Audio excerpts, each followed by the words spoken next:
ಲೋಕಸಭಾ ಚುನಾವಣಾ ಫಲಿತಾಂಶ ಚಿಕ್ಕಬಳ್ಳಾಪುರದ ರಿಸಲ್ಟ್ ಬಗ್ಗೆ ತಮ್ಮ ಪ್ರತಿಕ್ರಿಯೆ ಮೊದಲನೇದು ನೋಡಿ, ಮನುಷ್ಯನಿಗೆ ಸೋಲು ಗೆಲುವು ಇದ್ದೇ ಇರುತ್ತೆ. ಆದರೂ 77,000 ಜನ ಮತದಾರರು ಕಾಂಗ್ರೆಸ್ ಪಾರ್ಟಿಗೆ ಹಾಕಿದ್ದಾರೆ ಅಂದರೆ ನಾನು ಅದನ್ನು ಅಪ್ರಿಷಿಯೇಟ್ ಮಾಡ್ತೀನಿ. ಆ ಕಡೆ ಪ್ರತಿಸ್ಪರ್ಧಿಗಳು ಅಪಾರವಾದ ಹಣದ ಹೊಳೆ ಹರಿಸಿದ್ದಾರೆ. ಕರ್ನಾಟಕದ ಚುನಾವಣೆಯಲ್ಲಿ ಎಲ್ಲೂ ಅರಿಯದಷ್ಟು ಹಣ ಚಿಕ್ಕಬಳ್ಳಾಪುರದಲ್ಲಿ ಹಣದ ಹೊಳೆ ಹರಿದಿದೆ ಆ ಕಡೆ ಪ್ರತಿಸ್ಪರ್ಧಿ ಕಡೆಯಿಂದ ಅನ್ನೋದಿದೆ. ಏನೇ ಇರ್ಬೋದು, ಜನಾಭಿಪ್ರಾಯನ ನಾವು ಗೌರವಿಸಬೇಕು. ಆದರೆ ಇಲ್ಲಿ ಜನ ಯಾವುದೇ ಆಸೆ ಆಮಿಷಕ್ಕೆ ಒಳಪಡದೆ 77,000 ಜನ ವೋಟ್ ಹಾಕಿದ್ದಾರೆ. Hats off to them.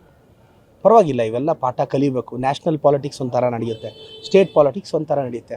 ಇದರಿಂದ ನಾವೇನು ಡಿಪ್ರೆಸ್ ಆಗೋದು, ಬೇಜಾರಾಗೋದೇನಿಲ್ಲ. ಇದರಷ್ಟು will bounce back, will hit back like anything.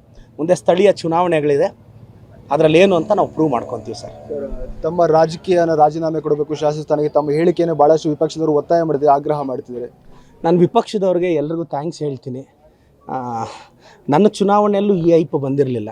ಪಾಪ BJP ಅವರು ತುಂಬ ತಲೆ ಕೆಡಿಸ್ಕೊಂಡು ಐಪ್ ಕೊಟ್ಟಿದ್ದಾರೆ. ಅವ್ರ ಪ್ರೀತಿ ನನ್ನ ಮೇಲೆ ಇದೇ ರೀತಿ ಮುಂದುವರಿಲಿ ಅಂತ. ಪುಕ್ಸಟ್ಟೆ ಪಬ್ಲಿಸಿಟಿನ ಕೊಡೋವಾಗ ನಾನು ಯಾಕೆ ಬೇಡ ಅನ್ನಲಿ. ನಾನು ಹೇಳೋದು, ನಾನು ಸವಾಲು ಹಾಕಿದ್ದೆ ನಿಜ. ನಾನು ಈಗಲೂ ಆ ಸವಾಲು ಮೇಲೆ ನಿಂತ್ಕೊತೀನಿ ನಿಜ. ಯಾವಾಗ ಅಕ್ಸೆಪ್ಟ್ ಮಾಡಿದ್ದಿದ್ರೆ, ಅಕ್ಸೆಪ್ಟ್ ಮಾಡದಿದ್ದಾಗ ನಾನೇನು ಮಾಡಲಿ. ಸೊ ನಾನು ಇದಕ್ಕೆಲ್ಲ ನೋಡಿ ಸರ್, ನನ್ನ ಪಾಡಿಗೆ ನಾನು ಇರಬೇಕು, ನನಗೆ ಯಾವುದೂ ತೇಜೋವಧೆ ಆಗಬಾರ್ದು, ಅವಮಾನ ಆಗಬಾರ್ದು ಅಂದರೆ ತೆಪ್ಪಗೆ ನನ್ನ ಪಾಡಿಗೆ ನಾನು ಪಾಠ ಮಾಡ್ಕೊಂಡಿರ್ತಿದ್ದೆ.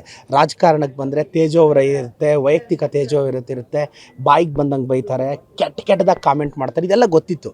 ಇದೆಲ್ಲ ಗೊತ್ತಿದ್ದೆ ನಾನು ರಾಜಕಾರಣಕ್ಕೆ ಬಂದಿದ್ದು. ಹಂಗೆ ಅಂತ ಒಂದಷ್ಟು ನೆಗೆಟಿವ್ ವೀಡಿಯೋಸು, ನೆಗೆಟಿವ್ ಕಾಮೆಂಟ್ ಮಾಡಿದ ತಕ್ಷಣ ಬೇಜಾರು ಬೀಳ್ತೀವ? ಬೇಜಾರು ಬೀಳಲ್ಲ, ಒಂದಷ್ಟು ಏಕಾಗ್ರತೆನೂ ಅವ್ರು ಕೆಡ್ಸೋಕ್ಕಾಗಲ್ಲ. ಸರ್, ಫಲಿತಾಂಶ ಬಂದಮೇಲೆ ತಮ್ಮ ಮನೆ ಮೇಲೆ ಕಲ್ತೂರಾಟ ಆಯಿತು, ತಮಗೆ ಬೆದರಿಕೆ ಕರೆಗಳು ಬಂತು. ಯಾವ ರೀತಿ ಈಗ ಅವರೆಲ್ಲ ಸರ್, ಒಂದು 100ಕ್ಕೂ ಹೆಚ್ಚು ಜನ ಬೆದರಿಕೆ ಕಾಲ್ ಮಾಡಿದ್ದಾರೆ. ಬಟ್ ನಾನು ಕರೆದು ಬುದ್ಧಿ ಮಾತು ಹೇಳಿದ್ದೀವಿ ಪೊಲೀಸವರು. FIR ಮಾಡೋ ಅಣ್ಣ ಬಾ ರಾಜಕಂತರ FIR ಮಾಡೋ ಇದಿತ್ತು, ಆದರೂ ನಾನು ಮಾಡಿಸ್ಲಿಲ್ಲ. ಬೇಡ, ಕಲ್ಚರ್ ಬೇಡ. ಹುಡುಗರು ಒಂದು ಎಕ್ಸಾಮ್ಗೆ ಓದ್ತಿರ್ತಾರೆ, ಒಂದು ಇಂಜಿನಿಯರಿಂಗ್ ಓದ್ತಿರ್ತಾರೆ. ಕೆಲವರು ನೋಡಿ ಬೆದರಿಕೆ ಕಾಲು ಹಾಕಿದ್ದವರು ಪಾಪ ಯಾವ ಅಂಧಾಭಿಮಾನಕ್ಕೂ ಗೊತ್ತಿಲ್ಲ.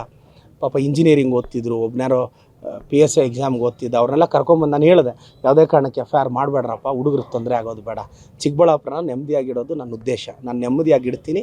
ಅವ್ರು ನಮ್ಮ ಮೇಲೆ ಕಲ್ಲು ಹಾಕಿದ್ರು ಫ್ಲವರ್ ಹಾಕ್ತೀವಿ. ಫೇಕ್ ಲೆಟರ್ ರಾಜೀನಾಮೆ ಸರ್, ಅದು ಫೇಕ್ ಲೆಟರ್ ರಾಜೀನಾಮೆ ಈಗ ಟ್ರೇಸ್ ಮಾಡಿದ್ದಾರೆ. 4 ಗಂಟೆ 7 ನಿಮಿಷಕ್ಕೆ ಮೈಸೂರಲ್ಲಿ ಅವಿನಾಶ್ ಅನ್ನೋ ಹುಡುಗ, ಒಂದು 3-4 ಜನ ಹುಡುಗ ಆ ಫೇಕ್ ರಾಜೀನಾಮೆ ಲೆಟರ್ನ ಮಾಡಿ ಕ್ರಿಯೇಟ್ ಮಾಡಿದ್ದಾರೆ. ಈಗಾಗಲೇ ಸೈಬರ್ ಕ್ರೈಮ್ ಅವ್ರು 2-3 ದಿನದಲ್ಲಿ ಅವ್ರನ್ನೂ ವಶಕ್ಕೆ ಪಡಿತೀವಿ. ವಶಕ್ಕೆ ಪಡೆದು ಅದೇನು ಕಾನೂನು ರೀತಿ ಕ್ರಮ ಇದೆಯೋ ಜರುಗಿಸ್ತಾರೆ ಸರ್. ಕೊನೆಯದಾಗಿ ಸರ್, ಭಾಳ ಒತ್ತಾಯ ರಾಜೀನಾಮೆದ ಎಲ್ಲರೂ ಹೇಳ್ತಿದ್ದಾರೆ, ಎಲ್ಲ ಸೋಷಿಯಲ್ ಮೀಡಿಯಾ ಟ್ರೆಂಡ್ ಆಗ್ತಿದೆ. ಏನು ಹೇಳ್ತೀರಿ ಕೊನೆಯದಾಗಿ ಅವರು?